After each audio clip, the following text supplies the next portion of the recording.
ओम नमः सदेभ्यः। ओम नमः सदेभ्यः।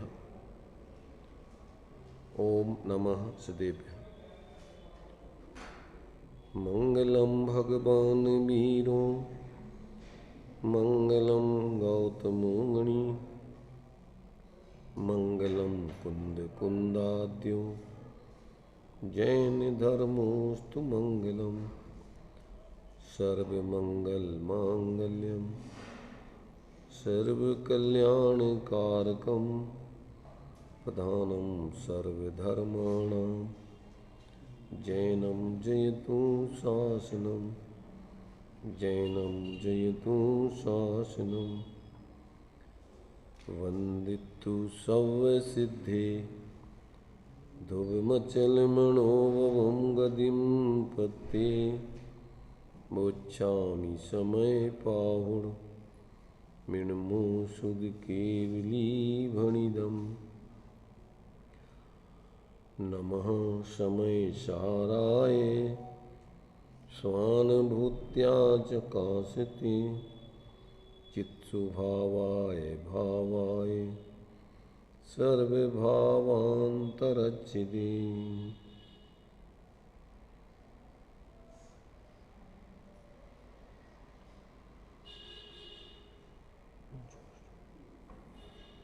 ये पुण्य पाप अधिकार अपना चल रहा है।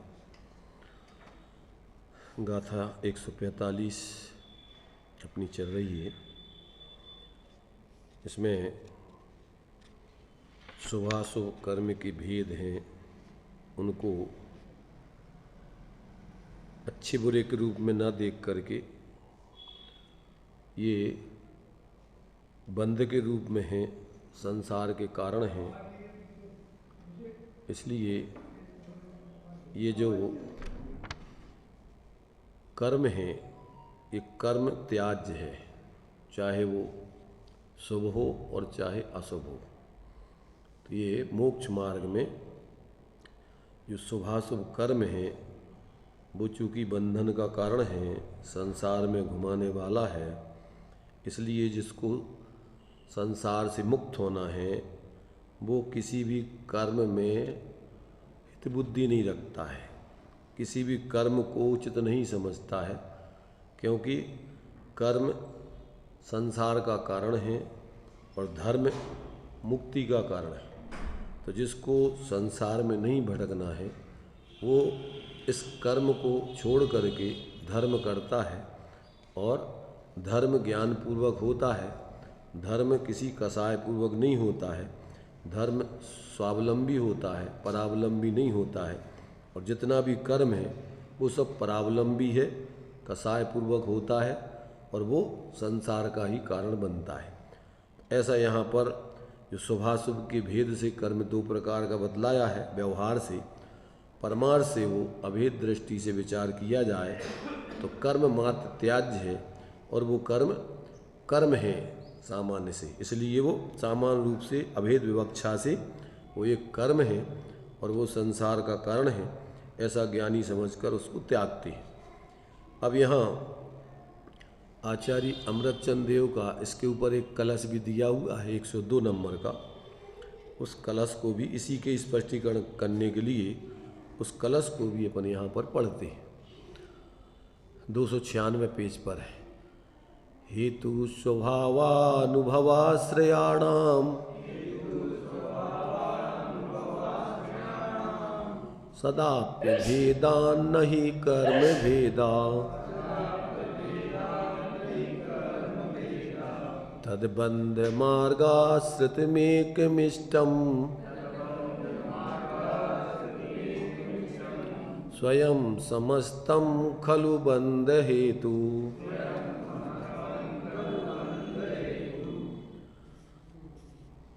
हेतु स्वभाव अनुभव आश्रयाणाम।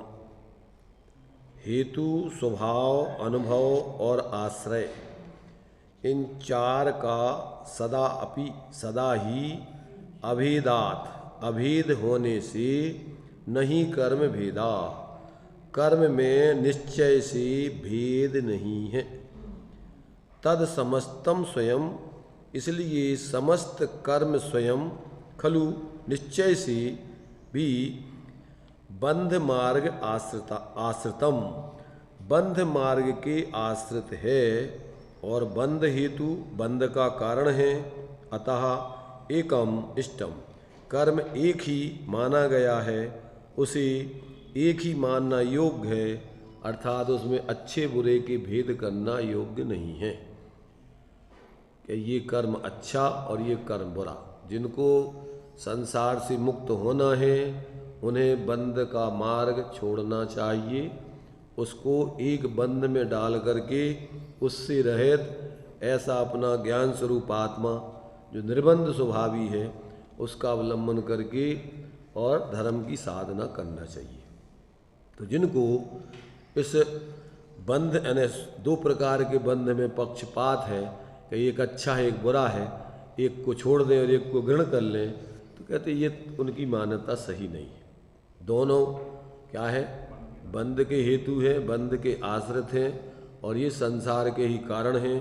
इसलिए दोनों को क्या है, त्याज्य समझ करके साधक व्यक्ति, आत्मार्थी व्यक्ति किसी को भी अच्छा नहीं मानता, एकमात्र अपने स्वभाव को ही ग्रहण करके और शुभाशुभ विकल्पों को छोड़कर एक शुद्ध भाव, स्वाश्रित भाव को करके और निर्बंध दशा को प्राप्त करता है। ऐसा यहाँ पर अपने लिए ये 145 गाथा में इस शुभाशुभ जो बंध हैं, शुभाशुभ जो भाव हैं, जो बंध के हेतु हैं वो भी त्याज्य हैं और शुभाशुभ जो बंध है वो भी त्याज्य है। तो जो इस प्रकार से इसमें 4 प्रकार से भेद बतलाया था कि इनका हेतु अलग है, इनका स्वभाव अलग है, इनका अनुभव अलग है, इनका आश्रय अलग है, ऐसा होने पर भी ये वास्तव में एक कर्म के खाते में जाते हैं, धर्म के खाते में नहीं जाते। इसलिए व्यवहार से भेद होने पर भी परमार्थ से त्याज्य हैं, बंधन के कारण हैं, छोड़ने लायक हैं। तो ये जिस प्रकार से माने सोने की बेड़ी आगे की गाथाओं में उसको स्पष्ट करेंगे कि जैसे सोने की बेड़ी और लोहे की बेड़ी दोनों जीव को बांधती हैं, उनका बांधने का स्वभाव। इसलिए मुक्त होने का कामी पुरुष कोई भी बंधन स्वीकार नहीं करता। अब इसी बात को जयसेनाचार्य देव ने तात्पर्य वृत्ति में जो स्पष्टीकरण दिया है इसको भी अपन पढ़ लेते हैं। देखिए, अब इसके बाद निश्चय से एक ही पुद्गल कर्म व्यवहार से पुण्य और पाप इन 2 रूपों को धारण करके प्रवेश करता है। एक ही व्यक्ति डबल रोल कर रहा है। दृष्टांत अभी अपन ने पहले पढ़ा था कि एक शूद्रा के यहाँ युगल पुत्र पैदा हुए और एक ब्राह्मण के यहाँ चला गया, उपनयन संस्कार करके वो ब्राह्मण बन गया, और एक उस शूद्रा के यहाँ ही रह करके वो अपने को शूद्र समझ करके और क्या कर रहा है, वो शराब आदि मांस आदि खा रहा है। और एक इन सब को त्याग करके और ब्राह्मण के योग भोजन आदि करके और अपने को ब्राह्मण मानता है। तो ये तो उन्होंने दृष्टांत के वो एक शूद्रा के वास्तव में देखा जाए तो ये कर्म के ही पुण्य और पाप भेद हैं, धर्म नहीं है इसमें। दोनों अछूत हैं। शूद्रा है जैसे वो दोनों अछूत हैं व्यवहार से, जैसे वो एक ब्राह्मण पने के अभिमान से और अपने को ब्राह्मण मान रहा है और एक अपने को शूद्र मान करके और वो उस प्रकार की प्रवृत्ति कर रहा है, परंतु है वास्तव में क्या, दोनों उसी शूद्रा के पुत्र। ऐसे ही दोनों भाव कसायमय हैं, कसाय कर्मिक बंध के कारण हैं, कर्म के उदय में होते हैं। ये आत्माश्रित भाव नहीं, माने ये कर्म चेतना और कर्म फल चेतना दोनों चेतना इसमें गर्भित हो जाती है। कर्म के उदय का कार्य होने से कर्म फल चेतना है और कर्म बंध का कारण होने से ये कर्म चेतना है। क्या कहा, जितने भी शुभाशुभ भाव होते हैं, विकारी भाव होते हैं, ये कर्म के उदय में जुड़ने से होते हैं, ये आत्मा में जुड़ने से नहीं होते। तो ये कर्म के माने फल है, कर्म के कार्य है, और इन भावों को उत्पन्न होने से फिर नए कर्मों का आश्रय बंद होता है, तो कर्म के कारण है। इसलिए ये आत्मा का स्वभाव नहीं है। ये कर्म के उदय से होते हैं और कर्म बंध के ही कारण हैं, इसलिए संसार के हेतु हैं। ये धर्म मुक्ति के हेतु नहीं है। तो इस प्रकार यहाँ कहते हैं ये पुण्य पाप एक ही कर्म दो रूपों को धारण करके रंगमंच पर प्रवेश करता है। कम्मम असुहम कुशीलम इत्यादि गाथा से लेकर क्रम से 19 गाथा सूत्र पर्यंत पुण्य तथा पाप का व्याख्यान करते हैं। अब ये सामूहिक पीठ का पुण्य पाप अधिकार की बता रहे हैं कि 19 गाथाओं तक ये पुण्य पाप अधिकार चलेगा। 145 से लेकर 163 गाथा तक 19 गाथाओं में ये कौन सा पुण्य पाप अधिकार यहाँ पर चलेगा, उसका ही स्पष्टीकरण किया जाएगा। तो ये 19 गाथा सूत्र पर्यंत पुण्य तथा पाप का व्याख्यान करते हैं। वहाँ यद्यपि पुण्य तथा पाप में व्यवहार से भेद है, तथापि निश्चय से भेद नहीं है। इस प्रकार व्याख्यान की मुख्यता से 6 गाथा सूत्र हैं।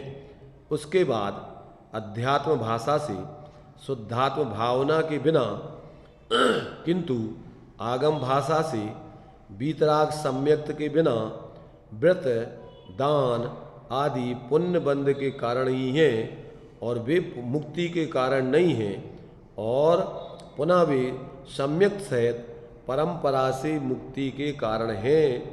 ऐसी मुख्यता से परमट्ठो खलु इत्यादि 4 गाथा सूत्र हैं। उसके बाद निश्चय व्यवहार मोक्ष मार्ग की मुख्यता से जीवादि सद्धरणम इत्यादि 9 गाथाएं कहते हैं। इस प्रकार पुण्य पाप अधिकार की समूह रूप पीठिका माने भूमिका आपको आगे क्या चलेगा उसकी जानकारी दे दी। अब यहाँ अपन ने जो गाथा पढ़ी अब उसका खुलासा किया जाता है। जिस प्रकार एक ब्राह्मणी के, अब यहाँ ब्राह्मणी, वहाँ शूद्र लिया था, यहाँ इन्होंने ब्राह्मणी ले लिया। क्या कहा? उल्टा कर दिया इनने। जिस प्रकार एक ब्राह्मणी के 2 पुत्र उत्पन्न हुए, वहाँ एक उपनयन संस्कार बस ब्राह्मण हो गया, किंतु दूसरा उपनयन संस्कार के अभाव में शूद्र ही रह गया।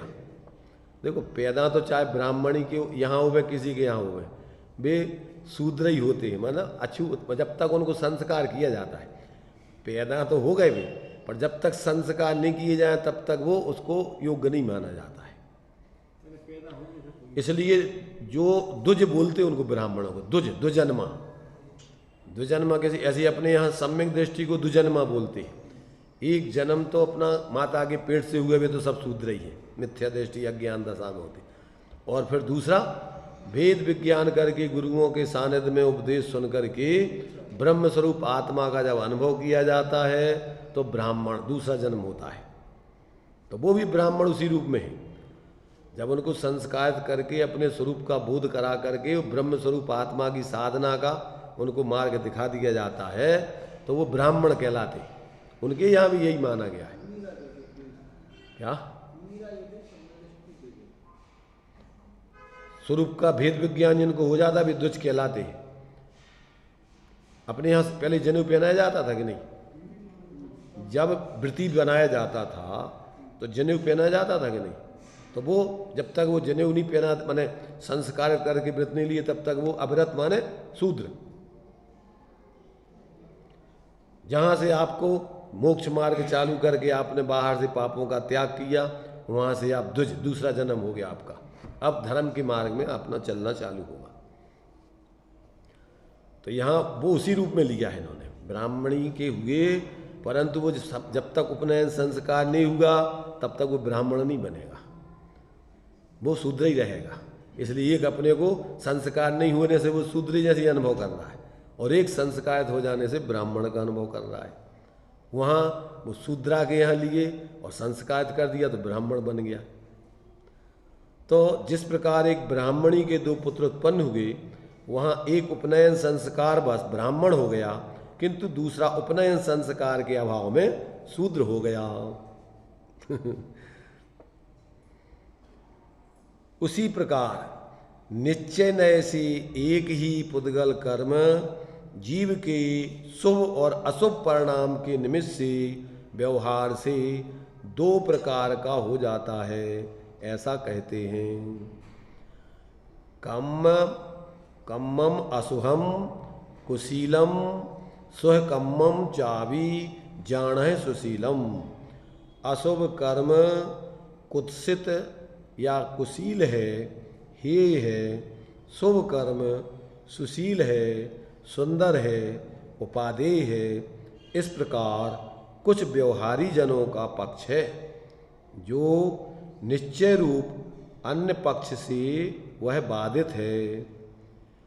कैसे बाधित है? कह तम होदी सुशीलम जम संसारम पवेशेदी। कहते हैं निश्चयवादी कहता है, धर्मात्मा सम्यक दृष्टि कहता है कि वह पुण्य कर्म सुशील या सुंदर कैसे होता है, जो जीव को संसार में प्रवेश कराता है। हेतु स्वभाव, अनुभव तथा बंध रूप आश्रयों का निश्चय से अभेद होने के कारण कर्म भेद नहीं है। क्या? हेतु, स्वभाव, अनुभव और बंध रूप आश्रयों का निश्चय से अभेद होने के कारण कर्म भेद नहीं है। उसका खुलासा प्रथम हेतु कहते हैं, शुभ अशुभ परिणाम हेतु हैं। जो कर्म बंध में अंतर पड़ता है, मूल में तो क्रिया है, काय वांग मनः कर्म योगा सा आश्रवा।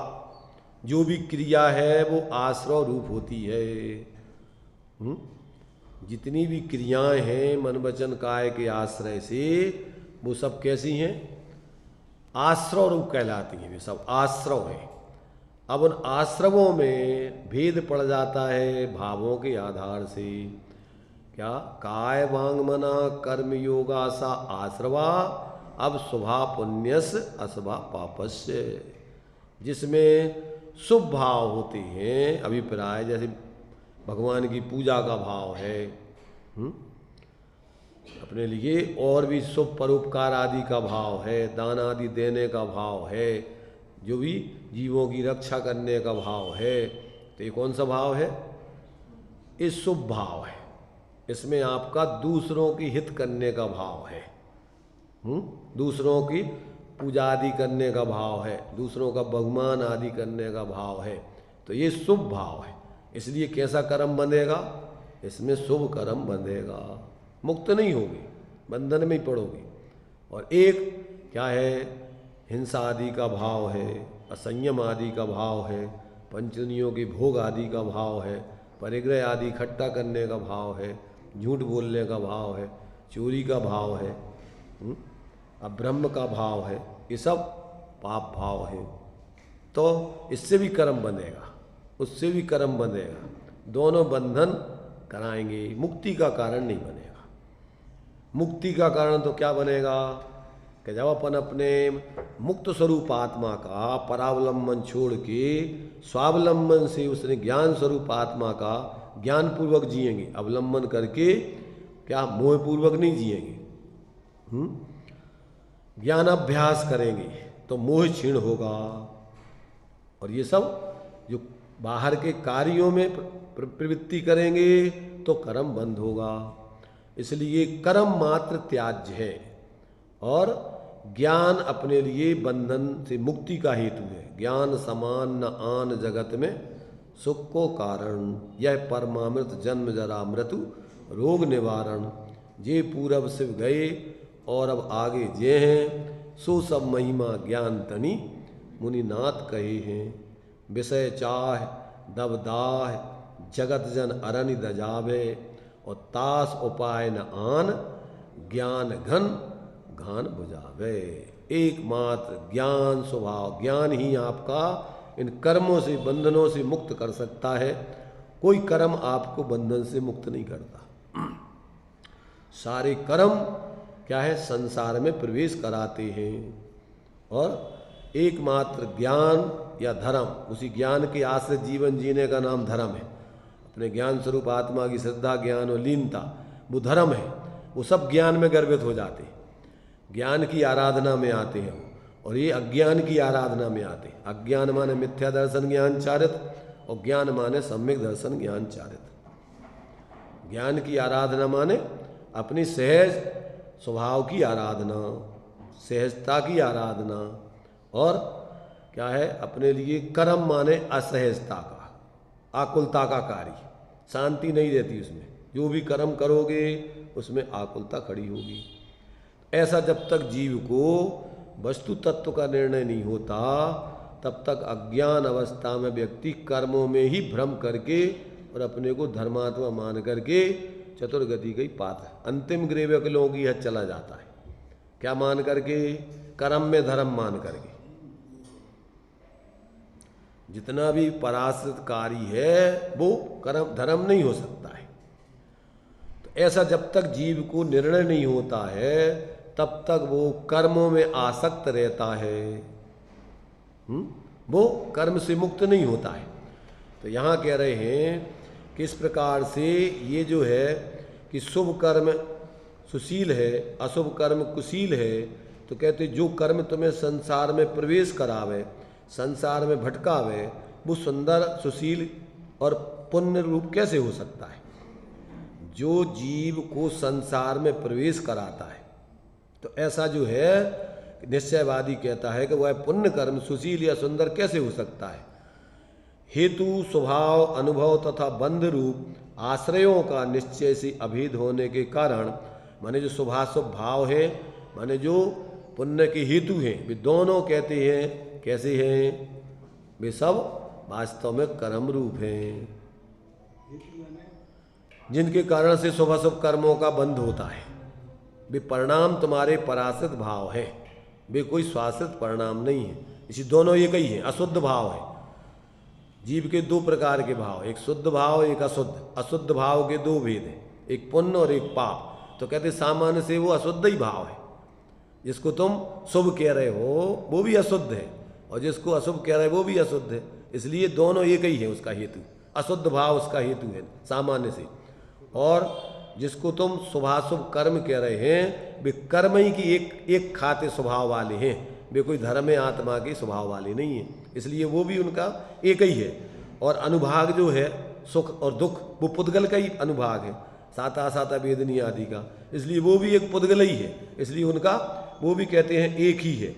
और जो कहते हैं आश्रय भले ही भेद होने पर पराश्रित है बंधन का हेतु होने से, वो भी एक ही है। इसलिए इसमें कोई भेद नहीं है।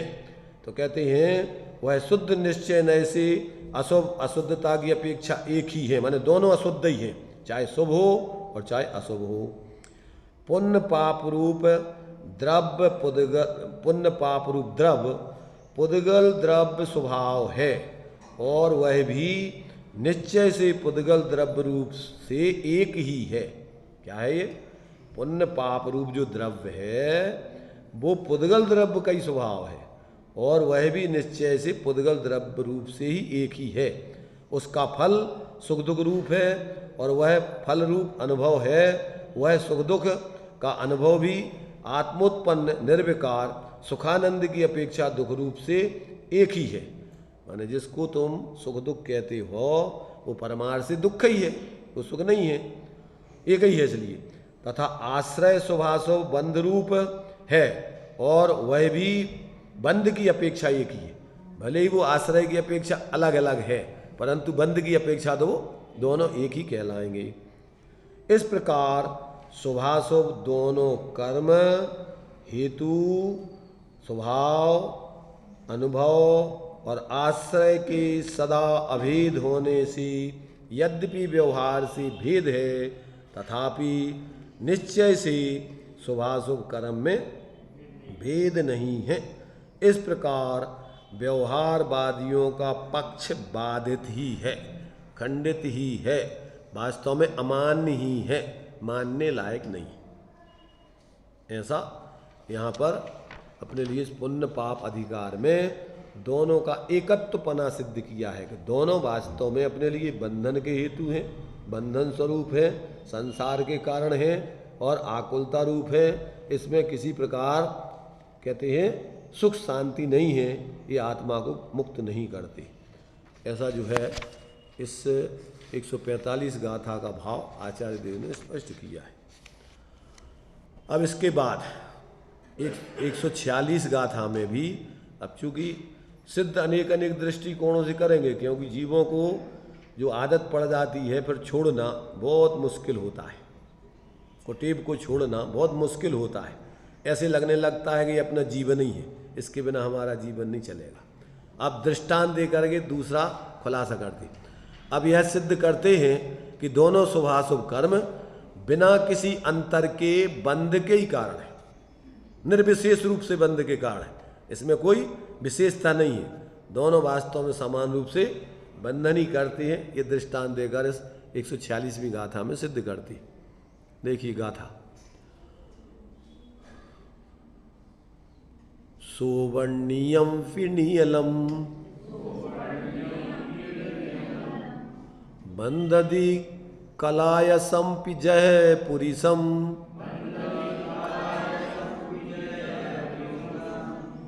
बंददी एवं जीवम सहमसुहम वा कदम कम्मम ज्यों लोहे की त्यों कनक की जंजीर जकड़े पुरुष को इस रीति से शुभ या अशुभ कृत कर्म बांधे जीव को।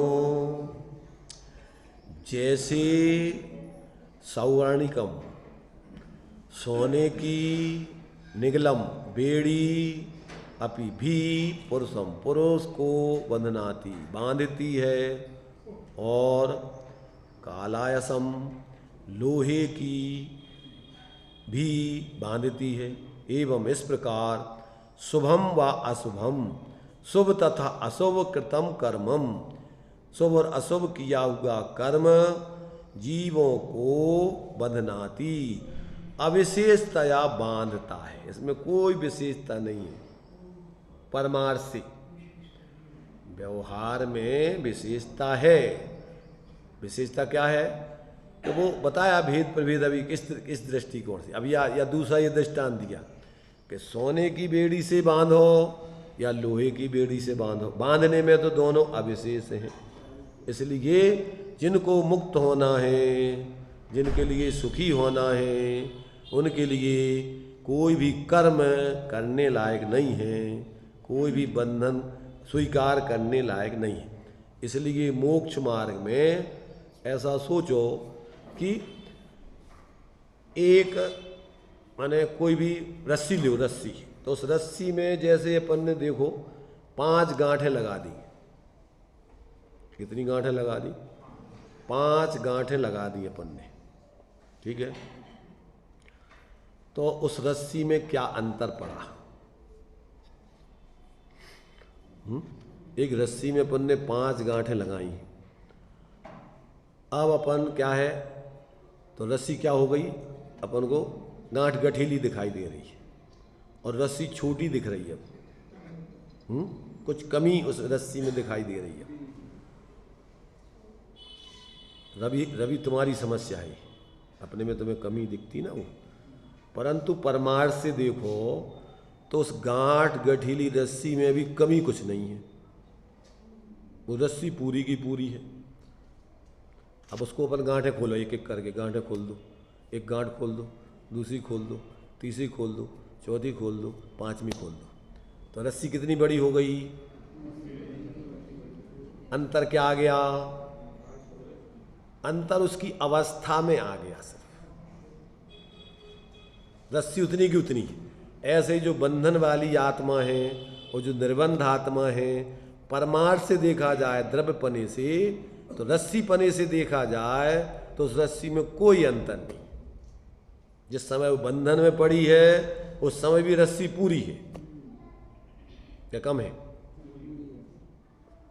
अब एक एक गांठ खोल दो उसकी, तो रस्सी अब क्या हो गई? उसकी अवस्था में अंतर आ गया। तो 5 प्रकार का बंधन बताया, मिथ्यात कारण बंधन का, मिथ्यात, अवरति, प्रमाद, कसाय, योग। अब एक एक बंधन को खोलते जाओ। मिथ्यात्मा ने परद्रव्य पर भावों में एकत्व मत। क्या करना? परद्रव्य पर भावों में और परद्रव्य के निमित्त से होने वाले अपने विकारी भावों में एकत्वपना, अपना स्वरूप मानना उसको। ये क्या है? मिथ्यात की गांठ लग गई। समझना? अब ये इसको अपन को मिथ्यात छोड़ना है। तो अब जैसे उस रस्सी की गांठें खोलना है, तो क्या पन्ना पड़ेगा अपन को रस्सी की गांठें खोलने के लिए? रस्सी में गांठें लगी हुई हैं, अपने ही आत्मा में मिथ्यात की गांठ लग गई है, अवरति की गांठ लग गई, प्रमाद की गांठ लग गई, कसायों की गांठ लग गई, योगों की गांठ लग गई। अब क्या करना? इसको सम्यक से मिथ्यात की गांठ खोल दो। क्योंकि दो इधर मिथ्या, अगर तुम उसको गांठ खोल तो उसमें सीधापन आ जाएगा, टेढ़ापन खत्म हो जाएगा। ऐसे ही वही रस्सी तो वही है, पर्याय वही है। अब जो अभी पर में झुक रही थी, अब वो पर की तरफ नहीं झुक के अपने में सहज हो जाए। क्या है धर्म? समझ लेना, धर्म इतना ही है। और बाहर में अपन को झोटापटक नहीं करना है। अपने में ही जो विपरीतताएं हैं, कुटेवे हैं, उनको अपन को अभी आगे इसी में खुलासा करेंगे कि सम्यक से मिथ्यात्व को दूर करो, संयम से असंयम को दूर करो, अप्रमाद से प्रमाद को दूर करो, निष्कसाय से कसाय को दूर करो, अयोग से योगों को दूर करो। और कोई कहीं अपन को कुछ लेना देना नहीं, अपने में ही सिर्फ परिवर्तन करना है, अवस्था में, द्रव्य में नहीं। मूल रस्सी में कुछ नहीं होना, ध्यान रखना। जो 5 गांठें लगी हैं रस्सी में, अवस्था में उसकी, रस्सी तो रस्सी उतनी ये होगी त्यों। ऐसे ही आत्मा तो जिस समय बंधन में है उस समय द्रव्यपने से कितना कम है आत्मा।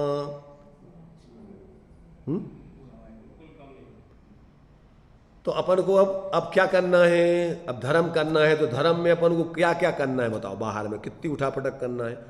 ये सब इस कला को सीखने के लिए, चाहे शास्त्र हो, चाहे मंदिर हो, चाहे मूर्तियां हो, चाहे उपदेश हो, साधे जो परमार्थ को, अगर उनके माध्यम से ये कला सीखी जाए, मिथ्यात, अज्ञान, अवरति, कसाय, प्रमाद आदि को उनसे सीख करके, मूर्ति को देख करके कि मूर्ति कैसी बैठी हुई है, जिन प्रतिमा अपन को उपदेश दे रही है, अपन उससे उपदेश लेवे बिना बोले हुए। 2 प्रकार का उपदेश होता है। गांधी जी के 3 बंदर थे, वे क्या बोलते थे?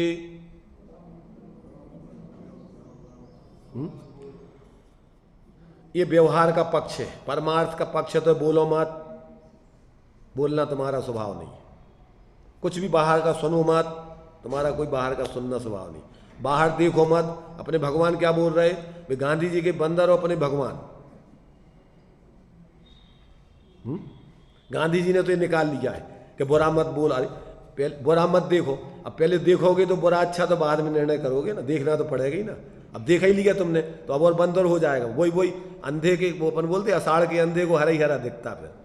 और तुमने कोई बुरी चीज देख ली और आंखें बंद कर ली फिर, तो अब क्या होगा? तो मूल में तो बाहर में तुम्हारा कुछ देखने लायक नहीं है, तुम्हें अंदर में ही देखने लायक है अपना स्वरूप। अपनी आत्मा की सुनने लायक है, अपने आत्मा से ही अपनी वास्तव में क्या है, उनकी सुनने लायक है। और उसी से बोलना माने उसी का अनुभव करने लायक है। बाहर में अपन को और कुछ करने लायक नहीं है। एक देखिए, जानिए, रम रहिए एक ठौर, और समल अमल न विचारिए, यही सिद्धि नहीं। और अब उस रस्सी को, गांठों में भी उस रस्सी को देखो पूरी की पूरी। ऐसे ही बंध अवस्था में भी 9 तत्व गतत्व भी, 9 तत्वों में जाकर के भी अपना आत्मा अपने एक पने को नहीं छोड़ता। आ रहा समझ में कुछ? नहीं आ रहा। ये धर्म है, धर्म की कला सिखा रहे हैं, सीख रहे। इसके अलावा और कोई धर्म नहीं है, बाकी सब भरम है। अगर अपन ने अपने को द्रव्य रूप से देख लिया और अब उसी की श्रद्धा कर ली कि यही मैं हूं, ऐसा अपने को ऐसे ही जान लिया और उसी में स्थिर हो गए, तो हो गया सब धर्म। बाकी सब परावलंबन और पर की विपरीत मान्यताएं तुम्हारी छूट गई। तो वस्तु तो अपने आप में पूर्ण है ना, क्या अधूरी है? बोलते हैं अपन अकेले, मैं हूं अपने में स्वयं पूर्ण, सब हैं अपने में स्वयं पूर्ण। क्या अधूरे हैं कोई? प्रत्येक वस्तु अपने चतुष्टय से पूर्ण है क्या अपूर्ण है? द्रव्य से, क्षेत्र से, काल से, भाव से। उसकी जो भी अवस्थाएं हैं वो वस्तु की है, वो वस्तु पूरी उसी से होती है। उसमें से एक भी अवस्था निकाल दो तो वस्तु का नाश हो जाए। अगर वस्तु को अपने चतुष्टय से देखो तो वस्तु अपने में पूरी है और मिथ्यात खत्म हो जाएगा। उस गांठों में भी रस्सी को देखोगे तो अपने लिए क्या है? वो गांठें कोई दूसरी चीज नहीं है, अपनी ही आत्मा में पर के निमित्त से विपरीत मान्यता। तो पर तो अलग ही है, शरीर तो तुम्हारा तुमसे भिन्न नहीं है। अब शरीर और आत्मा को एक मान रहा है, देह जीव को एक गिने माने जाने, तो क्या आत्मा शरीर आत्मा बन जाएगा? क्या हो जाएगा? मिथ्यात हो जाएगा। मान्यता में, ज्ञान में भ्रम हो जाएगा, अज्ञान हो जाएगा। और उसकी तरफ जड़ पे झुक जाते जाओ तो क्या होगा कि मिथ्याचारित हो जाएगा। जो अपन बोलते ना, जड़ पर झुक जाता चेतन की मार्दव की खंडित काया। क्या अर्थ हुआ? मार्दव माने होता, मार्दव माने निर्माण स्वभाव आत्मा का, सहज स्वभाव। और अपन झुक गए माने उससे अपना अहंकार पोषित कर लिया, अपने को शरीर मान लिया, रुपया पैसा मान लिया अपना, और अपन अमीर बन गए। तो ये क्या होगा? जड़ पे झुक गए और स्वभाव की माया खंडित कर दी तुमने। कि मार्दव की खंडित काया माने उस स्वभाव को नष्ट कर दिया। भाव मरण और भाव जन्म सदियों से करता आया।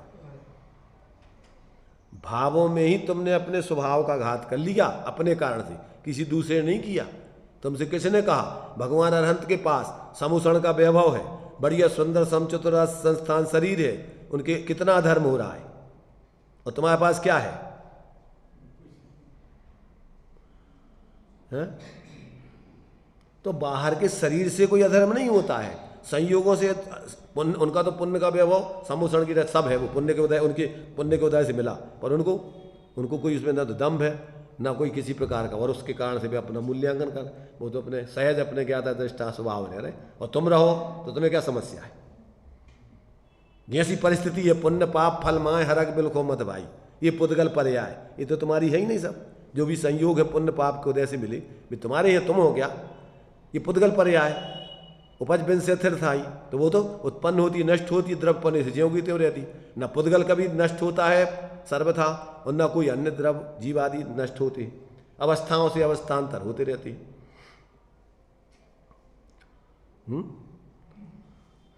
एक स्थान पर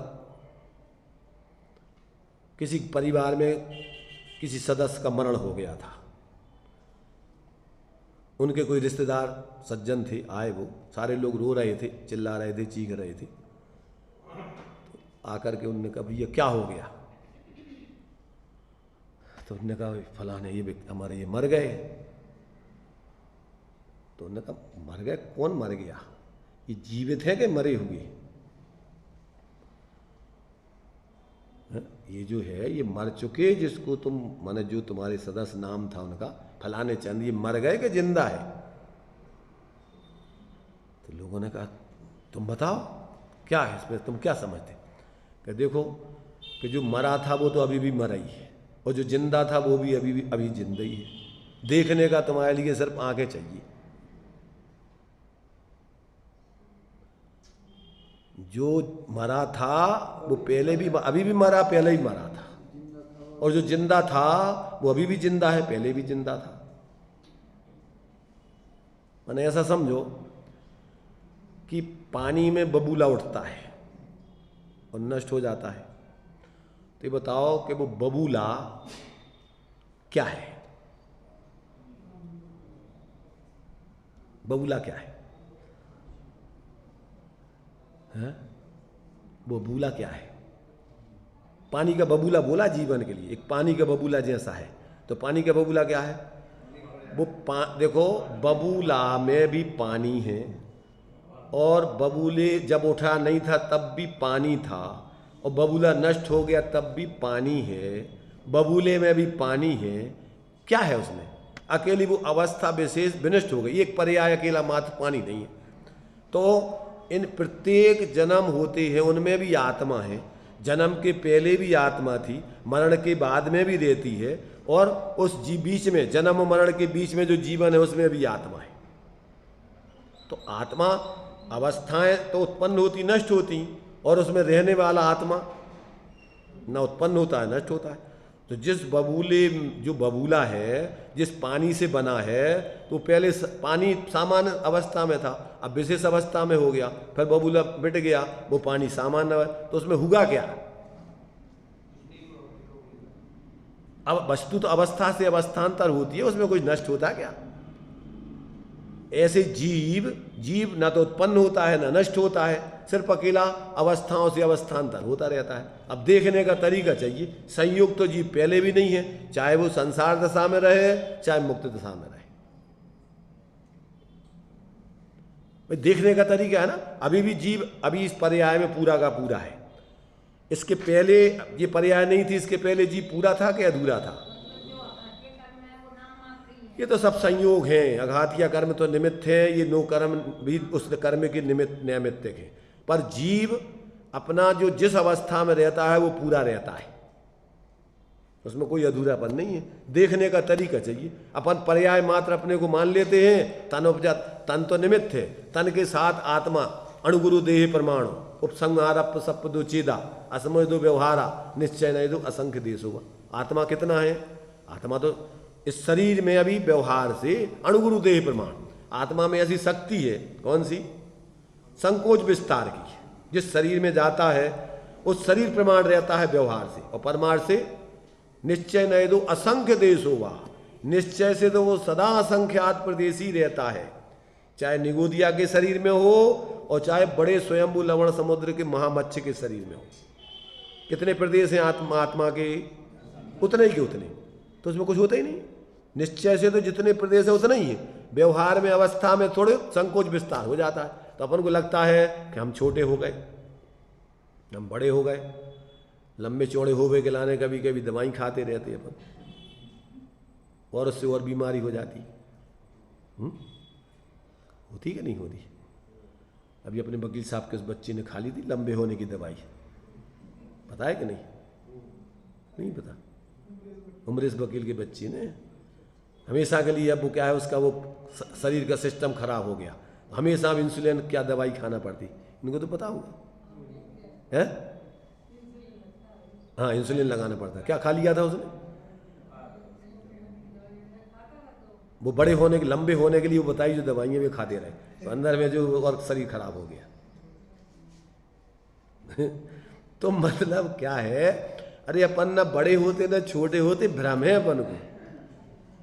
असंख्यात प्रदेशी आत्मा परमार्थ से उतना ही रहती है, अनंत गुणात्मक आत्मा उतना ही रहती है, अनंत धर्मात्मक आत्मा उतनी रहती है, त्रिकालवर्ती पर्याय रूप आत्मा ज्यों की त्यों रहती है।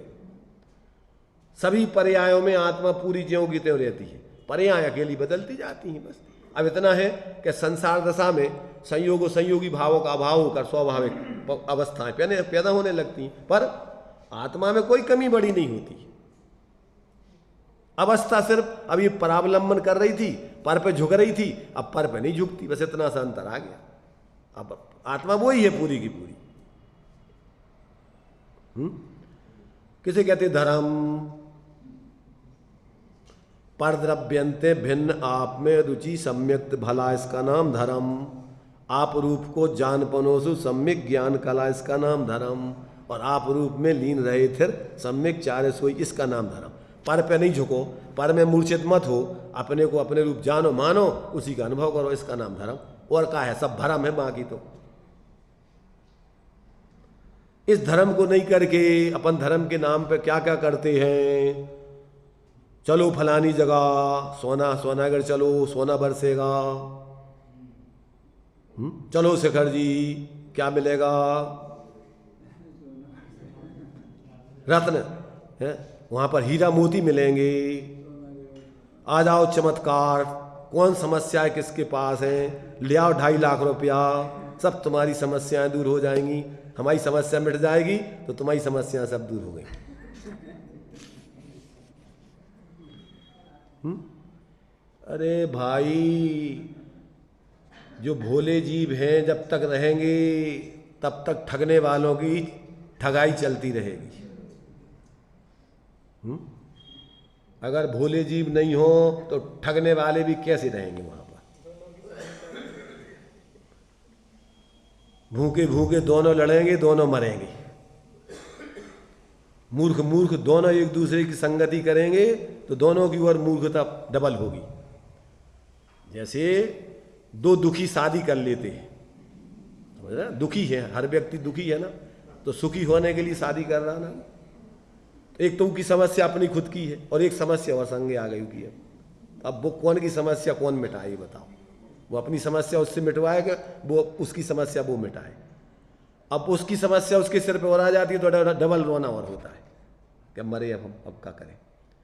तो एक एक व्यक्ति तो इस पंचम काल में दुखमा काल है, और डबल डबल दुखों में अगर जुड़ जाएं तो बस संगे छठम काल दुखमा दुखमा। एक परेशानी के ऊपर और दूसरी परेशानी, दो दुखी इकट्ठे हो गए तो क्या होगा ये बताओ? मोही जीवों से आपस में अपन बताओ कभी सुखी हुए क्या? कोई आपस में मोही जीव मिलकर के सुखी हुए? परेशानी परेशानी बढ़ती है ना। अपन स्वयं अपने से विचार करो कि पहले अपन जब अकेले हैं अपनी समस्याएं ज्यादा थी कि कम थी, और डबल हो गए तिबल हो गए, बढ़ते ही जाते ना।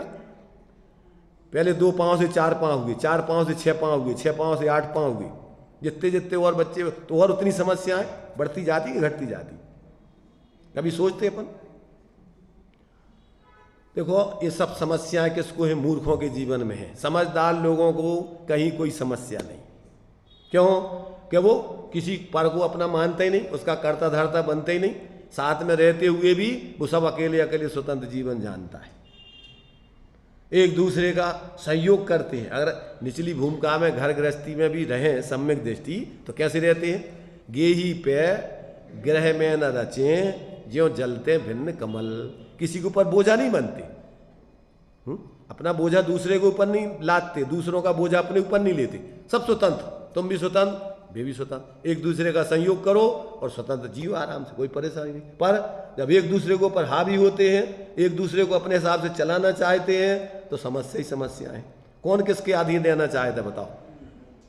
पत्नी पति के अधीन रहना चाहती है कि पति पत्नी के अधीन रहना चाहता है? पर अब जो कमजोर होता है मनोबल से, धन बल आदि से, तो क्या होता है? सामने वाला उसको उसके ऊपर हावी हो जाता है। कसायों से समझ लो, लोक में तो वैसे कसायों की जीत होती। जिसकी तीव्र कसाएं हैं तो वो हावी हो जाता है, जिसकी मंद कसाएं हैं वो थोड़ा शांत रहता है कि अपन को क्या करना है। समझदार होगा तो वो चुप रहेगा, भोगो तुम ही, करो कसाएं, हमारा क्या जा रहा है। भाई दुखी तो व्यक्ति कसाय से है ना, अज्ञान से है क्या बाहर से है कोई? तो इसलिए टोडामल ने लिखा जिसको दुखी नहीं होना है वो कसाय नहीं करे। हमें लगता सुनाई नहीं दे रहा।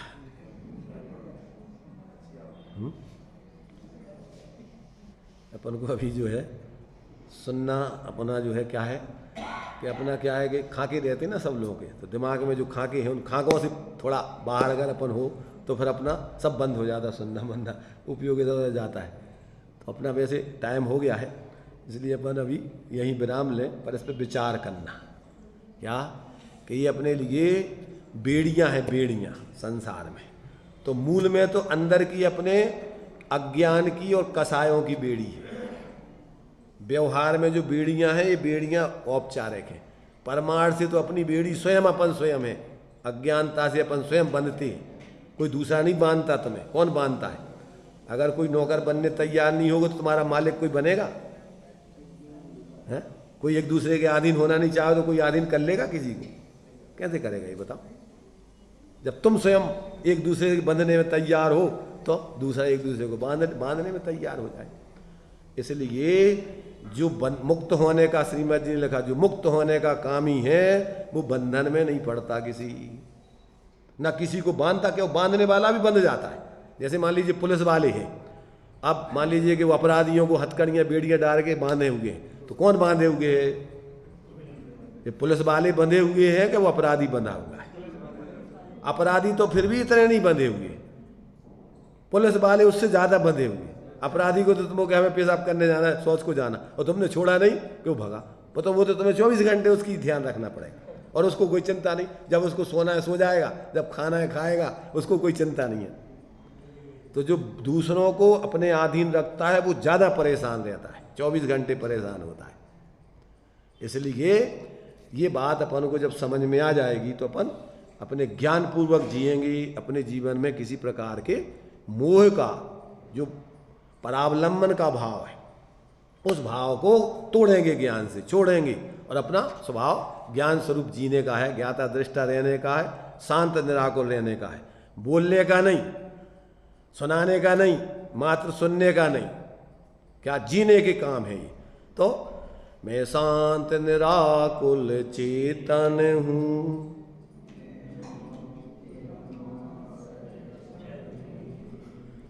किससे कहते हैं, किसको सुनाते हैं?